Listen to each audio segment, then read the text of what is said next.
할렐루야. 아멘. 아멘. 여러분들은 어떤 한 주 보내셨습니까? 여러분들의 한 주 가운데 하나님의 사랑과 또 은혜가 깨달아지는 귀한 하루하루가 되셨습니까? 아멘. 감사합니다. 정말 여러분들의 삶 가운데 그 하루하루의 그 호흡 속에 하나님의 놀라운 사랑과 또한 은혜가 함께 하시길 주님의 이름으로 간절히 축복드립니다. 우리는 계속해서 창세기를 함께 묵상하며 나아가고 있습니다. 네, 이제는 드디어 마지막 등장인물 요셉이 등장하였습니다. 요셉을 통하여서 우리는 무엇을 깨달아야 할까요? 아니, 하나님께서는 우리가 이 요셉의 이야기를 통하여서 무엇을 깨닫기를 원하실까요? 요셉을 통하여서 어떠한 삶의 변화를 이뤄내기를 원하실까요? 우리는 교회에 나오는 이유가요, 하나님의 말씀을 듣는 이유가 단순히 내가 복받기를 위해서, 내 자녀가 잘 되고 내 가정이 잘 되기 위해서 교회에 나온다면, 물론 그것이 틀렸다라고 할 수는 없지만 그것이 전부는 아니다라는 것을 반드시 깨달으셔야 합니다. 여러분 정말로 부자가 되기를 원하십니까? 여러분들의 병이 고침받기를 원하십니까? 내 일의 모든 일들이 잘 풀리기를 원하십니까?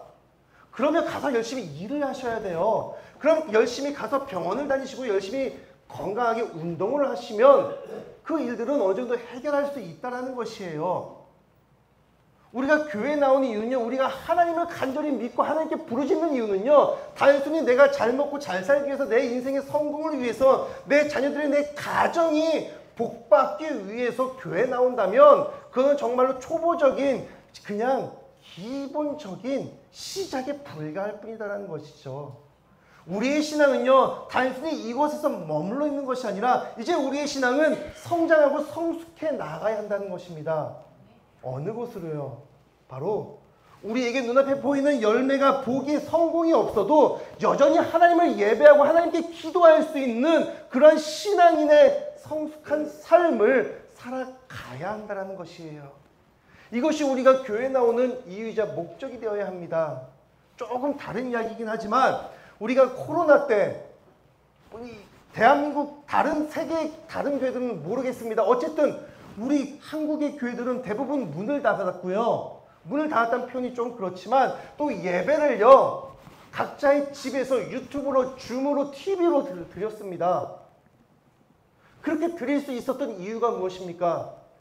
그동안 우리가 교회에 나와서 열심히 훈련 받았기 때문에 우리가 어떠한 상황 속에서도 변함없이 어떠한 매체를 통해서든 예배할 수 있는 신앙의 훈련이 이루어졌기 때문에 우리는 그 코로나라는 그 기간 동안 그 어떠한 역경 속에서도 예배가 무너지지 아니하고 끊임없이 예배를 드릴 수 있는 이유였던 것이에요.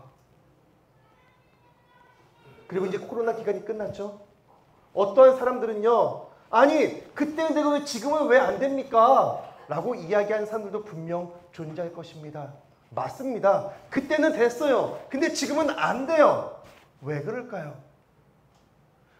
그때 훈련받았기 때문에 그러한 결과, 그러한 열매를 맺을 수가 있었습니다. 전쟁은 끝났어요. 아니, 끝나지 않았어요. 우리 다시 또 다른 전쟁을 준비하기 위해서 우리는 또다시 교회에 나와 예배해야 한다는 것이죠. 교회는요, 단순히 복받기 위해서 나오는 것이 아니라 우리의 삶이 훈련받고 변화되기 위해서 반드시 나와야 하는 그러한 예배의 처소라는 것입니다. 물론 집에서 TV를 통해서, 인터넷을 통해서, 핸드폰을 통해서 예배를 볼 수는 있습니다. 하지만 제가 끊임없이 말씀드리죠. 예배는 보는 것이 아니라 예배는 드리는 것이에요. 여러분, 예배를 보지 마시고요, 속회를 보지 마시고 예배를 드리시길 바랍니다. 하나님이 받으시는 예배를 드리세요. 그것이 우리가 교회에 나와 예배를 드리며 훈련을 받으며 또한 말씀을 통해서, 기도를 통해서, 찬송을 통해서 훈련받는 과정이 되어야 한다는 것이죠. 자, 창세기 얘기를 다시 한번 해볼까요? 창세기 1장에서 11장, 간략하게 정리 말씀드리면요, 하나님이 이 땅을 창조하셨습니다. 이 세상, 태초에 천지를 창조하셨습니다. 태초라는 시간을 창조하셨고요. 천지라는 공간을 창조하셨어요. 그리고 사람을 만드시고요. 사람을 통해서요. 하나님 나라를 완성해 가기를 원하셨어요. 하나님은 100%, 100% 완벽한 세상을 창조하신 것이 아니라 99%의 그 퍼센테이지 속에 인간을 통해서 100%로 만들어가기를 원하셨다는 것이에요. 하나님께서 이 땅을 창조하시고 또한 우리 인간을 창조하신 목적이라는 것이죠. 근데 그 목적이 달성되어졌습니까? 실패되어졌습니까? 첫술에 실패했어요. 아담과 하와로 인해서요. 다른 것이 아니에요. 이것은요, 하나님의 실패가 아니라요, 하나님의 계획과 하나님의 기대를 갖고 있는 인간의 실패라는 것이에요. 죄를 지음으로 하나님의 뜻이 무너졌습니다. 그리고 1장에서 11장 계속해서 그 뜻을 다시 이루시기 위해 하나님은 심판하세요.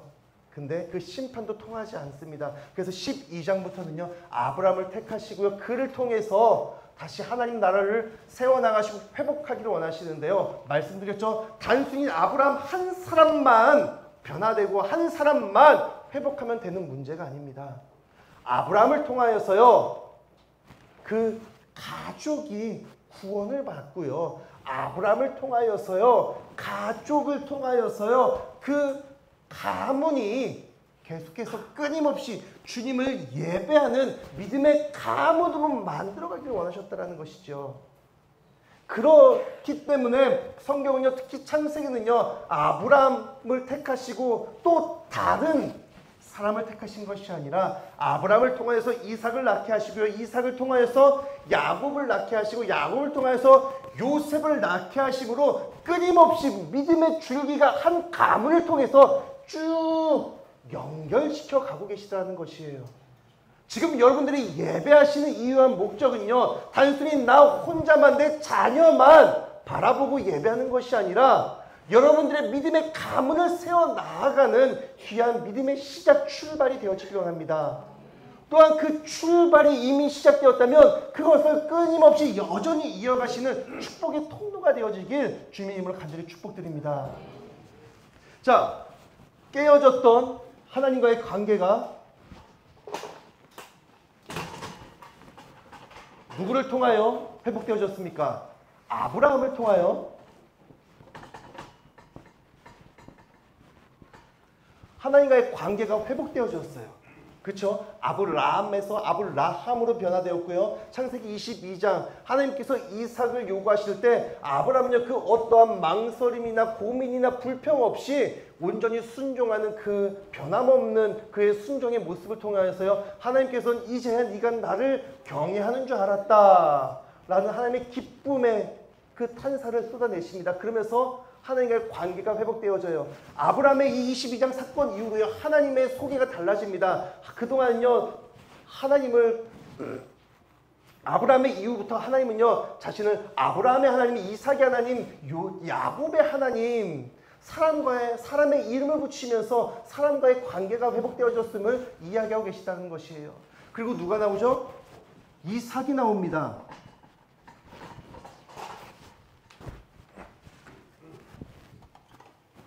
아브라함을 통해서 하나님과의 관계가 회복되어졌다면 이삭을 통해서 하나님과의 관계가 회복되어지는 삶이 무엇인가를 알려주고 계시다는 것이에요. 여러분, 이삭은 어떠한 사람이었습니까? 사실 큰 특징이 없는 사람이에요.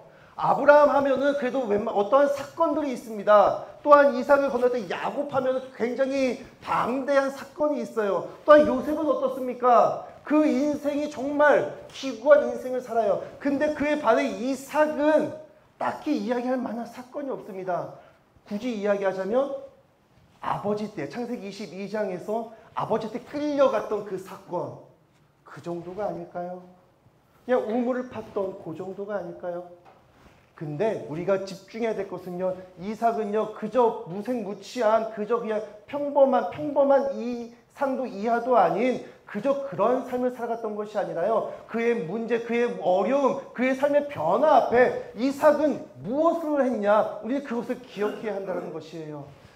아브라함은 25년의 불임 기간 동안 어떻게든 그것을 극복하고자 부단히도 노력했습니다. 세상의 방식에 따라서, 사람의 방법에 따라서, 내 생각에 따라서 상속자를 데리고 오기도 하고요. 또한 첩을 들이기도 하고요. 갖가지 수단과 방법을 가리지 않았다고요.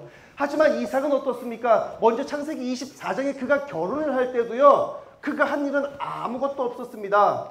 아버지의 늙은 종이 아버지의 고향 땅으로 저 한 달여간의 여행길을 떠났을 때도요, 그는 묵묵히 고향 땅에서 자신이 태어난 그곳에서 묵묵히 기다리는 일밖에 없었습니다. 단순한 기다림이 아니라 하나님께 묵상하며 하나님의 뜻을 구하는 그의 삶을 우리는 이미 알아냈습니다. 그리고 그가 불임의 기간 동안 그가 한 일은 또 단 한 가지입니다. 그가 자녀를 낳지 못했다. 그가 하나님께 기도했다. 이 한 줄로요 20년의 세월을 다 커버하고 있어요. 그의 문제 앞에 그가 하는 일은 기도밖에 없었다라는 것이죠. 또한 그가 태중에 문제가 생겼을 때 그의 아내 역시도 하나님께 여쭙는 그러한 신앙, 바로 이삭을 통하여서 하나님과의 관계가 회복되어지는 것이 무엇이냐, 예배가 무엇이냐를 알려주고 있습니다. 하나님과의 관계가 회복되어졌어요. 회복되어졌습니다. 그럼 이제 누구의 관계를 회복시켜야 합니까? 사람과 사람 간의 관계를 회복시켜야 합니다. 그 다음 누가 나오죠? 에서와 야곱이 나옵니다. 이 둘의 관계는 아시죠? 서로 죽고 또 도망치는 그러한 관계였습니다. 형제 쌍둥이였어요. 근데 결국 이들이 어떻게 됐죠? 화해를 하긴 합니다. 근데 이들이 이룬 화해가 진짜 진정 하나님께서 원하시는 화해였을까요? 아니라는 것이에요. 무엇을 보면 알 수 있냐면 이들이 분명 둘이 부둥켜 안고 울면서 아우 형님 아우야 다시 조우를 합니다. 하지만 그 이후에 그들의 삶의 방향은 어떻습니까? 형 에서는 다시 세일산으로 돌아가고요. 야곱은 어디로 갑니까? 세겜 숲으로. 하나님이 계시는, 하나님께 약속을 드렸던 예배의 초소가 아니라요, 그 강줄기가 흘러서 정말 젖과 꿀이 흐르는 세상의 성공과 부를 상징하는 그러한 세상으로 나아가 평안하며 안주하는 삶을 살게 되었습니다. 그리고 다시 하나님께서는 야곱에게 나타나셔서 베델로 올라가 거기서 다시 예배해라 라고 이야기를 하세요. 여러분, 진정한 화해, 진정한 연합은 무엇입니까? 다행히도 여기서 진정한 1차적인 화해를 이루긴 하였지만 진정한 연합을 이루지 못했습니다. 그래도 감사하게 야곱이 이스라엘로 변했다라는 것, 희망이 있다라는 것입니다. 그러면서 이제 누가 나오죠? 요셉과 형제들이 나옵니다. 이제 우리는 기대할 수 있는 것은요, 여기서 실패했던 진정한 연합을요, 이 요셉과 형제들을 통하여서 기대할 수 있다는 것이, 아니 기대해야 한다는 것이에요. 왜요?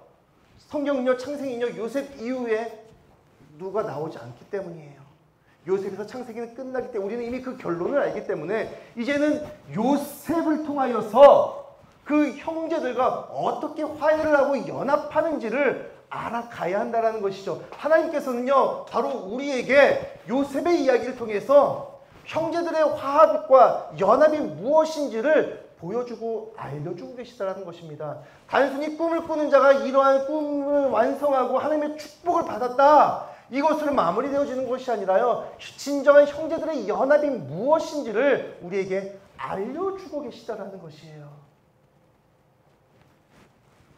우리가 계속해서 요셉을 묵상하며 나아갈 때 하나님께서 요셉의 삶을 통하여서 나에게 들려주시는, 보여주시는 형제 간의, 사람 간의 화합과 연합, 화해가 무엇인지, 서로 사랑한다는 것이 무엇인지를 다시 한번 생각하시며 깨달으시며 그 깨달음이 우리의 삶으로 나타내시길 주님의 이름으로 간절히 축복드립니다. 자, 37장은 요셉의 이야기로 시작되어집니다. 감사한 것은요, 요셉 전에 야곱의 이야기가 나오죠. 야곱이 분명 실패하였지만 그 관계 연합에 실패하였지만 그가 마땅히 가야 할 머물러야 할 곳에 머물러 있음을 기록하고 있습니다. 어디요? 그의 아버지와 할아버지가 거주하고 있던 헤브론 땅에 머물러 있습니다. 그리고 그의 족보에 따라서 요셉이 기록됨으로써 이젠 야곱에 이어서 요셉에게 구원의 기대가 하나님의 기대가 가고 있음을 알려주고 있습니다. 그러면서 요셉의 어떤 이야기로 37장 요셉의 이야기가 시작되어집니까? 바로 요셉의 꿈 이야기로 요셉의 이야기가 시작되어집니다. 요셉이 어떤 꿈을 꾼지는 여러분들이 대부분 잘 아실 것입니다. 두 가지의 꿈을 꿔요. 먼저는요, 형들의 곡식에 다녀 자신의 곡식단을 향해서 절을 합니다. 그 꿈을요, 그대로 또 형제들에게 이야기를 하죠. 또 어떤 꿈을 꿉니까? 이번에는 해와 달과 또 11별들이요, 자신을 향해 절을 해요. 또 이야기를 아버지와 형들에게 이야기를 합니다. 그 의미는 무엇입니까? 해와 달은 아빠와 엄마를 의미하고요. 11별은 또 11형제들을 의미한다라는 거. 그 모든 가족들이 자신을 향해 엎드려 절한다라는 거. 그리 기분 좋은 꿈은 요셉 말고요. 아버지 입장에서 다른 형제들의 입장에서 그리 기분 좋은 꿈은 아니라는 것이죠. 근데 이 꿈은 누구의 꿈이었을까요? 여전히 늘 아버지의 사랑을 받고 있던 요셉이 그 숨겨졌던 욕망과 야망이 무의식 중에 꿈으로 나타났을까요? 아니면 그냥 아무런 욕심도 없는 요셉이 정말 우연찮게 연거푸 꾼 그냥 우연의 꿈이었을까요? 아니라는 거 다 알고 계실 것입니다. 이 꿈은 누가 주셨습니까? 하나님이 주시는 꿈이에요. 앞으로 요셉에게 어떠한 일들이 있을지 하나님의 계획을 비유적으로 꿈으로써 보여주고 계시다는 것이죠. 여러분, 하나님의 꿈을 꾸는 자가 되어야 합니다. 근데 그 하나님의 꿈을 꾸고 그 하나님의 꿈을 이야기할 때, 그 하나님의 꿈을 나눌 때 주변 사람들의 반응은 어떠해야 될까요? 자, 제가 하나님의 꿈을 꿉니다. 저는 이제 이런 꿈이 있습니다. 선교의 꿈이 있습니다. 아프리카에 우리 교회를 짓는 것입니다. 저 필리핀에 또 다른 교회를 짓는 것입니다. 별로 반가워하진 않으신 것 같아요. 이건 누구의 꿈일까요? 하나님의 꿈이 될 수도 있습니다. 근데 이 꿈을 이야기하면 좀 더 구체적으로 이야기하면서 저 아프리카 탄자니아의 제 친구 옆에 교회를 짓는데 교회 이름을 정로 담임 목사 교회라고 이름하고요. 사무실에는요, 에어컨 빵빵하게 나오고 저를 위한 수영장도 짓고 헬스장도 지을 겁니다. 라고 이야기해. 진짜 그런다는 건 아니에요. 정색하지 마세요. 이야기를 합니다. 선교지에서 교회를 짓는데요. 교회 이름을 제 이름의 교회로 짓고요. 저를 위한 사무실과 저를 위한 헬스장과 저를 위한 수영장을 짓는데요. 누구의 꿈이 되어지어요? 이게 진짜 하나님의 꿈일까요? 이건 하나님의 꿈이라고 할 수가 없어요. 하나님의 꿈을 빙자한 인간의 욕심과 야망일 뿐입니다.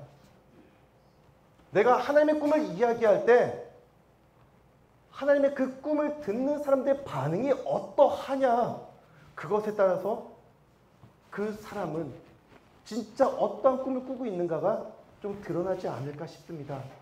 분명 요셉은요, 하나님이 주시는 꿈을 꾸었어요. 그것도 2번이나요. 이것은요, 계속해서 반복해서 꿈을 꾸었다는 건 하나님께서 강조하신다는 건 하나님께서 반드시 이루시겠다는 것입니다. 근데 그 꿈을, 하나님의 꿈을 전해 들었던 그 형제들의 반응은 어떠했을까요? 요셉은요, 아버지의 심부름으로요, 양치는 형들을 찾아갑니다. 세겜을 거쳐서 도단에 이르는데, 이 이야기 좀 잠시 후에 다시 하겠지만, 도단에 이르렀을 때 형제들이 그를 보면서 뭐라고 이야기합니까? 죽여버리자. 저 꿈을 꾸는 자 같다. 비아냥거리면서요, 죽여버릴 거야. 모두가 한마음 한뜻이 돼요. 정말로 요셉은 하나님의 꿈을 이야기했을까요?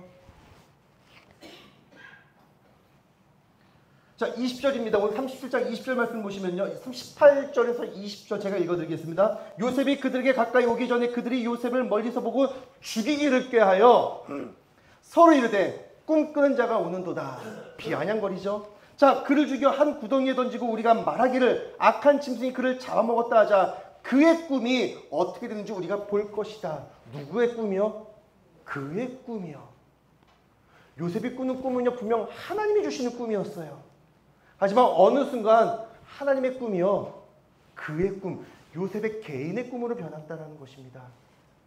결국 그 어떠한 과정이 있을지 모르지만 결국 요셉은, 하나님의 꿈을 꿨던 요셉은요, 자신만만하다가 거만하다가 교만에 빠지게 된 것이에요. 하나님이 사라져버리게 된 것이에요. 이것을 아마 아버지인 야곱이 알았던 것 같습니다. 분명 야곱은요, 막내인 요셉에게 채색옷, 장자가 입어야 할 채색옷을 입히며 너는 일하지만 일할 필요가 없어. 어와둥둥 정말 업을 키우며 정말로 요셉을 극진히 티나게 사랑했어요. 근데 그 사랑이 잘못되어 가고 있음을 야곱도 깨닫지 않았을까 생각되어집니다. 어느덧 이 요셉이 금쪽이가 되어가고 있다는 것이에요. 그러니까 이제는 뭔가 조금 일을 시키면서 뭔가 요셉의 삶에 변화를 줘야 되지 않나 생각이 되어졌던 것 같습니다. 그래 결과 야곱은 요셉에게 무엇을 시키죠? 형들이 양을 치러 나간 세겜으로 가서 형들을 보고 오라고 이야기를 해요. 뭐 그럴 수도 있지라고 생각되어질 수도 있지만 헤브론에서 세겜까지 갔다고요. 단순히 가산교에서 상하이교회까지, 단순히 가산교에서 하이닉스 이천 시내까지 가는 그 거리가 아닙니다. 헤브론에서 세겜까지는요 한 80km 정도가 된다고 해요. 이는 어느 정도 거리냐면 우리 가산교에서요 원주 고속도로 휴게소 있죠. 네, 거기가 딱 79km예요.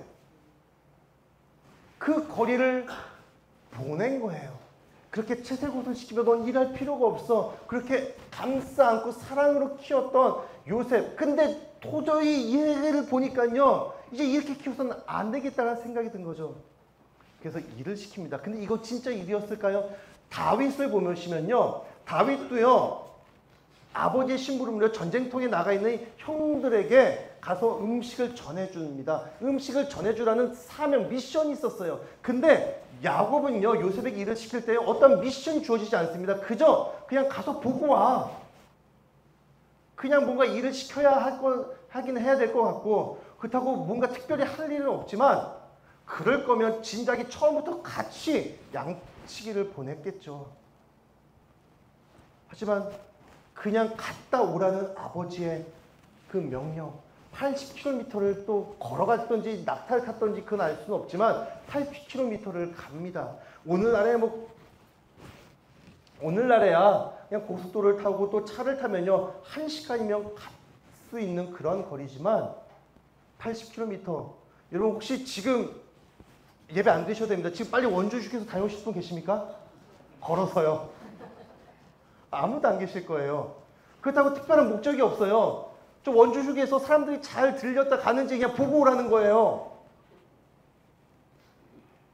근데 요셉은요, 조금 애가 좀 못되고 좀 고자질하는 그러한 조금 못된 성격은 있었어도요. 근데 이렇게 얘기하죠. 냅둬, 애는 착혀. 그 목적 없는 걸음 속에 그냥 싫어야 안 가요라고 할 수 있었는데 그래도 순종하며 걸어갔다라는 것이에요. 그의 옷이 바뀔 때마다 그의 환경이 바뀌었음에도 불구하고 변하지 않았던 것, 성실한 그의 태도가 있었다라는 것입니다. 근데 세겜까지 갔습니다. 근데 형들을 찾아볼 수가 없어요. 어리버리하고 있었겠죠. 근데 누군가가 와서 야 누구 찾냐? 아 이런 형제들을 찾습니다. 아 걔들 벌써 도단으로 갔어 라고 이야기를 해요. 세겜에서 도단까지 거리는 또 20km라고 합니다. 총 100km를 갔다라는 것이에요. 애는 착혀. 근데 그 착한 요셉에게 어떠한 결과라고 할 수는 없지만 어떠한 일이 기다리고 있습니까? 요셉이 드디어 형제들 만나는 그 순간 형제들은 무엇을 작당무의하고 있죠? 죽여버리겠다. 제가 죽어야 내가 살기 때문이에요. 이게 무슨 의미일까요? 단순히 아버지의 사랑과 총애를 받기 때문에 그냥 내 잘못들을 고자질했기 때문에 그것이 미워서 죽여버리겠다라고 하는 것이 아니에요. 지금 요셉이 입고 있었던 옷이 어떤 옷이라고요? 채색 옷이요. 누가 입어야 할 옷이라고요? 장남이요. 근데 그때 야곱의 원래 실질적인 장남은 누구였습니까? 르우벤이었습니다. 모두가 다 죽이자고 한마음 한뜻이 되어 정말 그 살인을 도모할 때 그것을 적극적으로 말린 이가 누구였습니까? 르우벤이었어요. 근데 여러분 이해가 되십니까? 지금 내가 누려야 할, 내가 입어야 할 채색 옷을 누가 입고 있어요? 저 까마득한 배지도 않는 막내 요셉이 입고 있다고요. 어떻게 보면 그 누구보다 적극적으로 저 요셉을 미워하고 없애버려야 할 명분이 가장 큰 사람이 르우벤이 아니었을까 생각되어집니다. 근데 우리의 생각과는 달리 오히려 성경은요, 르우벤이 더 적극적으로 요셉을 죽이는 것을 만류하고 있어요. 왜 그럴까요? 그 이유는 성경에 다 나옵니다. 왜요? 이미 르우벤은요, 장자의 그 자격을 박탈당했다라는 것이에요. 창세기 35장 22절 말씀을 보시면요, 르우벤은 누구를 범합니까? 아버지의 저 비라를 범해요. 자, 잠깐 사진 좀 보여주실까요?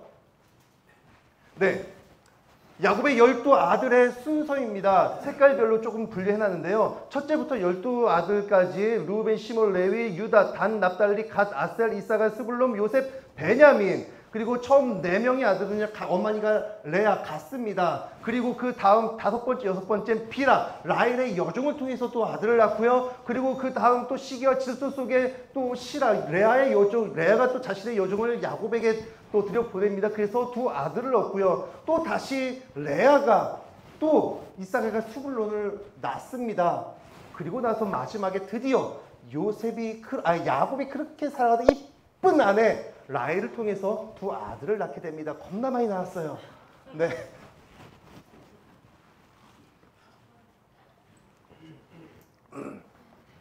저는 사실 결혼하기 전부터 꿈이 있었습니다. 3명의 자녀를 낳는 꿈이 있었는데요. 헛된 꿈인 줄 첫째를 낳고 둘째를 낳고 깨닫게 되어졌습니다. 왜요? 너무 힘들어요. 근데 이 가정 12명의 아들이에요. 그래도 첫째 딸이기에 조금 편한 게 있어요. 제 동기들 중에서는요, 2명의 아들을 놓고 고민하는 친구들이 있어요. 딸이면은 낳겠다. 근데 뭐 자신들이 뭐 삼시날매도 아니고. 그러다 뭐 도전하는 친구들 다 아들 셋으로 놓고 살고 있어요. 너무너무 힘들어해요. 근데 그 아들이 12명이라고요. 주여. 근데 더 복잡한 것은요, 누가 또 있습니까? 아내가 몇 명입니까? 4명의 아내를 모시고 살고 있다고요. 네. 한 명도. 자, 그 가정엔 자녀가 많으니까, 돌봐줄 아내들이 많으니까 평온했을까요?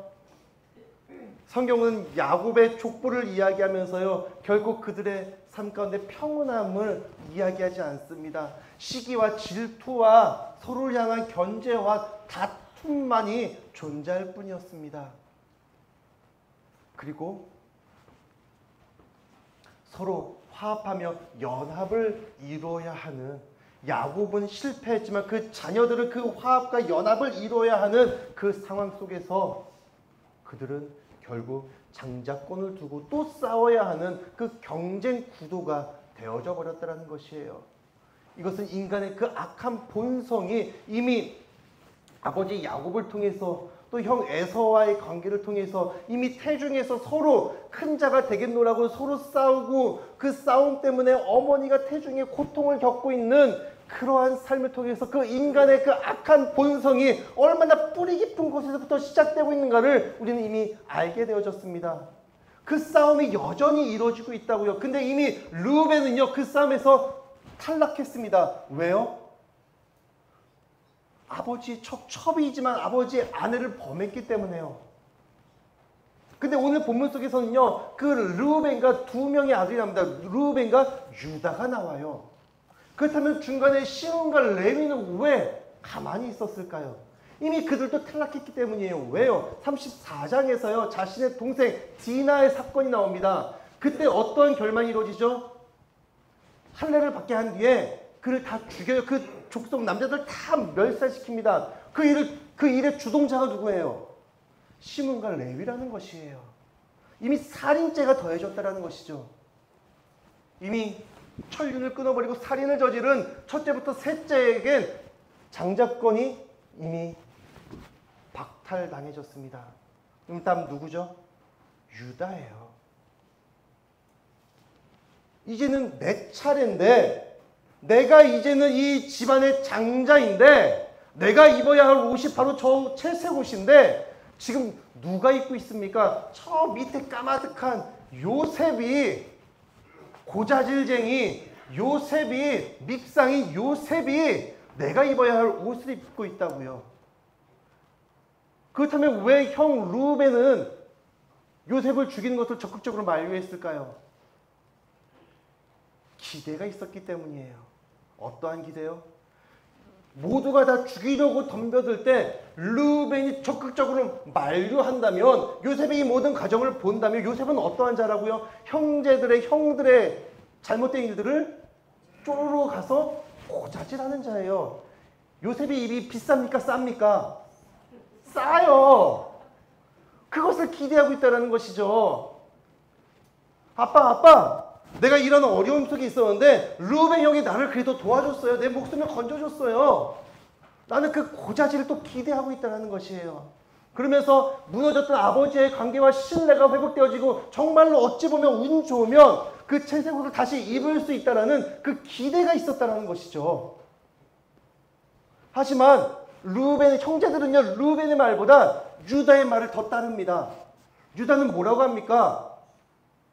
그래 죽이지 말자. 대신 때마침 무역상들이 와요. 이스마엘 사람들이 와서 그들에게 팔아서 애굽에 팔아넘깁니다. 그 말에 모두가 다 동의를 해요. 왜요? 그들에게도 요셉이 아니면 언젠가는 기회가 찾아올 수 있기 때문이에요. 이미 첫째부터 셋째까지 벌써 알아서, 조금 전문용어 쓰겠습니다. 나가리가 됐어요. 알아서 다 떨어져 나갔다고요.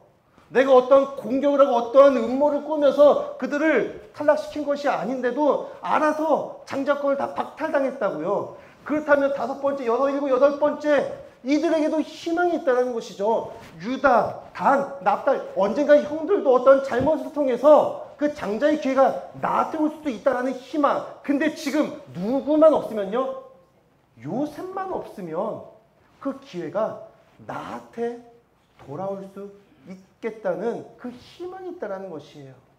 그러하다 보니 모든 형제들은 유다의 그 살인계, 이건 살인과도 마찬가지예요. 그 계획에 동참하고 있다는 것입니다.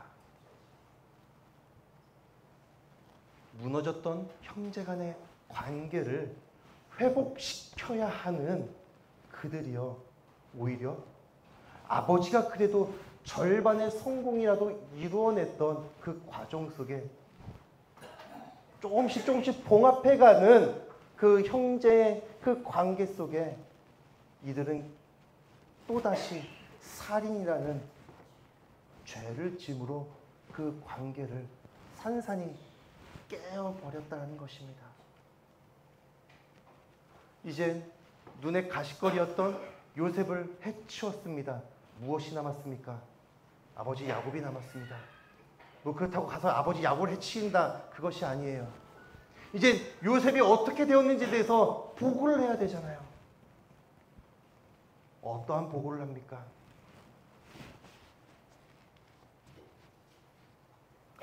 37장 31절에서 35절까지입니다. 우리 함께 읽도록 하겠습니다. 창세기 37장 31절에서 35절까지 함께 읽겠습니다. 그들이 요셉의 옷을 가져다가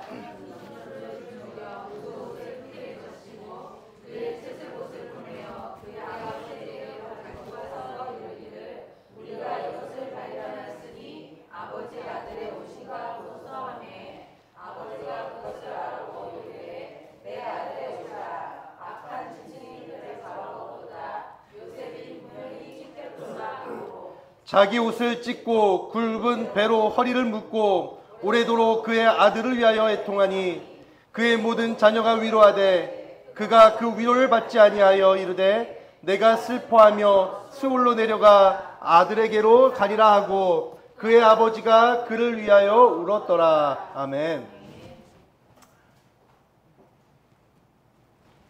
아버지에게 보고를 해요.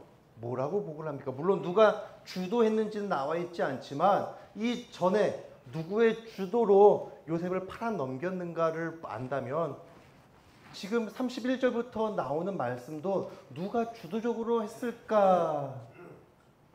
어렵지 않게 생각해 볼 수 있을 것 같습니다. 뭐라고 이야기합니까? 순 염소를 잡아다가 피를 요셉의 채색의 옷에 묻힙니다. 그리고 아버지에게 보여줘요. 그때는 아무 이야기하지 않아요. 단순히 피 묻은 옷만 보여줘요. 그것을 본 야곱은 대성통곡을 하며 악한 짐승에게 잡혀 먹었구나 애통합니다. 자녀를 잃은 부모의 마음, 그건 겪어보지 않으면 그 누구도 어떤 말로 위로할 수 없는 아픔과 슬픔이에요. 근데 더 아픈 것은 뭔지 아십니까? 악한 짐승에게 잡혀 먹었구나. 이 다른 형제들은 아무 이야기하지 않습니다. 하지만 야곱은요 스스로 자책하고 있어요. 왜요? 지금 세겜에 누가 보냈습니까? 내가 내 사랑하는 아들 요셉을 보냈다라는 것이에요. 내가 보내지 않았다면 요셉은 지금 죽지 않았다라는 것이죠. 그렇게 애통하며 그 어떤 누구의 위로도 받지 못하는 그러한 상황. 근데 더 그 마음에 비수로 꽂히는 게 무엇이었을까요?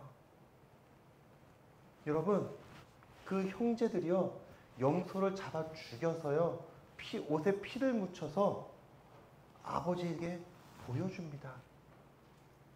어떠한 사건이 떠오르지 않으십니까? 야곱이 형 에서의 장자의 축복을 받기 위해 어떠한 모습으로 나갔습니까? 염소를 잡아서 죽여서 요리를 한 다음에요 형의 옷을 취해서 아버지를 속이는 그 사건, 지금 야곱이 행하였던 그 사건, 야곱이 아버지를 속였던 그 사건이 그대로 나에게 전가되어 오고 있다는 것이에요.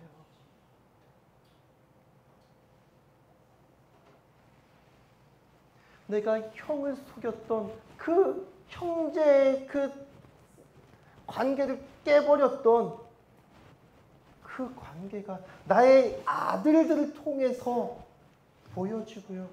결국은 물론 지금 자기가 속고 있다라는 생각을 못하지만 결국 그 상황이 오버랩되고 있다는 것이죠. 여러분, 하나님은 반드시 갚아주십니다. 우리는 이것이 우리에게 기쁨과 감사가 되어질 때도 있지만 이것을 굉장히 두려워해야 돼요. 내가 행한 대로, 내가 뿌린 대로 거두고 만다라는 것이죠. 지금 여러분들은 어떠한 신앙의 어떠한 복음의 씨앗을 뿌리고 계십니까? 아니 어떠한 복음의 열매를 거둬들이고 계십니까? 여전히 우리는 끊임없이 복음의 씨앗을 뿌리는 인생이 되어져야 합니다. 근데 그 인생 가운데 무엇을 거둬들이길 원하십니까? 여러분들의 자녀에게 어떠한 인생을 물려주길 원하십니까? 그 인생을 내가 살아가야 한다는 것이에요. 내가 그 인생을 살아가지 않으면 우리 자녀들에게 그 어떤 희망이나 축복을 기대할 수 없다는 것이죠.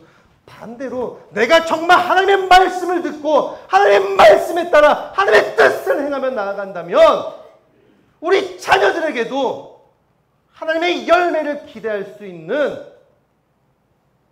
그 기쁨과 감사가 있다는 것입니다. 여러분, 제대로 살아야 돼요. 제대로 믿어야 한다고요.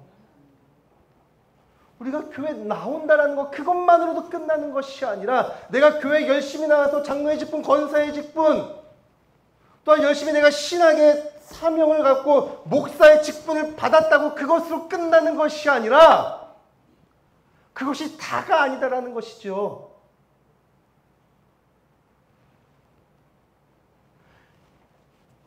여러분들에게는 어떠한 직분이 있으십니까? 아니, 어떠한 예배자의 사명이 있으십니까? 그 사명을 잃지 마시길 바랍니다. 이거 하나만 기억하시길 바랍니다. 내가 뿌린 대로 거둔다라는 것. 하나님은 우리의 삶에 보응하십니다. 하나님의 보응이 나에게 결코 심판과 저주로 다가오는 것이 아니라 하나님의 일하심이 나에게 축복으로, 나에게 감사로 열매 맺으시는 우리 가산감리교회 귀한 성도 여러분들이 되어주시길, 주님의 귀한 믿음의 자녀들이 되어주시길 주님의 이름으로 간절히 축복드립니다. 우리 시간 다시 한번